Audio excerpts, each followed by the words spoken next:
Bonjour! Dans cette vidéo, je vais vous montrer la différence entre quelques sortes de toiles pour faire de la broderie ou du point de croix. Il y en existe d'autres, mais moi, c'est vraiment ceux que je vais utiliser dans mes kits. Donc, c'est pour ça que je vais vous parler uniquement de ces trois-là. Donc, tout d'abord, le point de croix, c'est compté. Puis, on va parler d'une toile qui fait du 14 compte, du 18 ou du 22. C'est les termes anglais, je sais. Par contre, c'est ceux qui sont les plus faciles à comprendre parce que c'est des chiffres qui sont précis. Donc, quand on parle de 14 comptes, c'est qu'on va avoir 14 croix pour 1 pouce de largeur. Ici, on va avoir 18. Donc, on voit déjà que le tissage est beaucoup plus serré. Donc, pour mon 1 pouce de largeur, j'ai 18 croix. Et ici, c'est encore plus fin comme tissu, comme tissage. Donc, ici, on en a 22.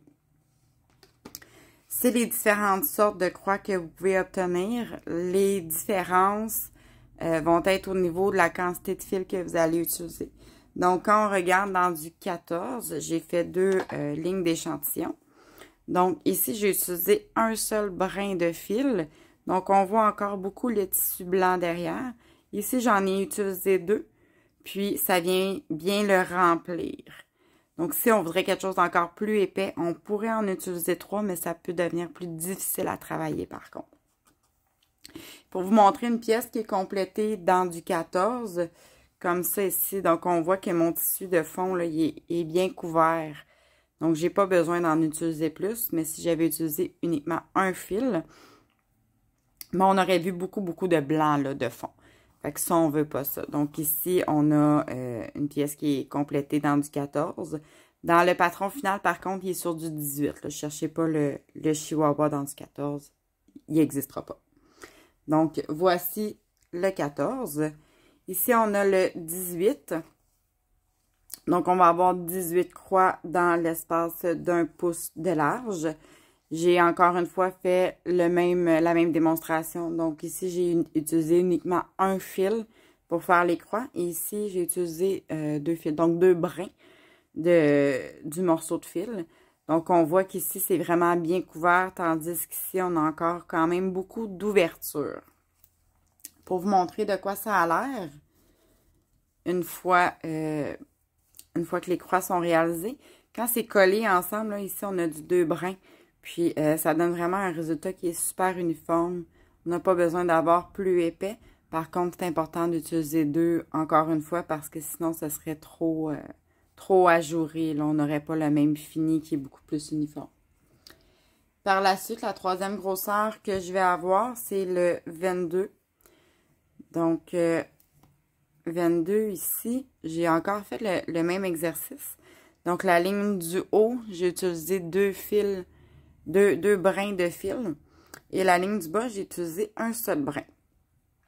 Dans ce cas-ci, je préfère vraiment le un seul brin parce que quand on a 2 brins, ça devient épais, vraiment en épaisseur. Là, donc, ça crée un bon relief. Et quand on aligne plusieurs lignes une à côté de l'autre, ça devient plus difficile à travailler. Donc, ici, j'ai un seul brin de fil pour faire cette ligne-là. Mais pour vous montrer le résultat, ici, j'ai le buffle multicolore qui est commencé. Donc, si vous regardez dans la section ici qui est en turquoise, avec un seul brin, ça vient vraiment bien couvrir. Donc, j'ai pas l'épaisseur du 2 brins qui rendrait le travail difficile. Puis, le résultat final va rester tout en délicatesse. Alors, ça, c'était les tissus. Je vous explique aussi un petit peu plus. Ça s'appelle la toile Aïda. Donc, c'est vraiment conçu pour ça. Ça a vraiment une rigidité, là. Donc, comme ça ici, là, c'est pas souple. C'est pas un tissu qui est très souple.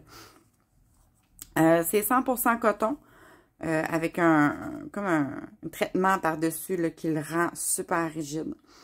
Donc, c'est ce qu'on utilise pour faire le point de croix. Si vous avez des questions, n'hésitez pas à communiquer avec moi via ma page Facebook Création Wendy. Et n'oubliez pas de vous abonner à ma chaîne YouTube. Merci. Bonne journée.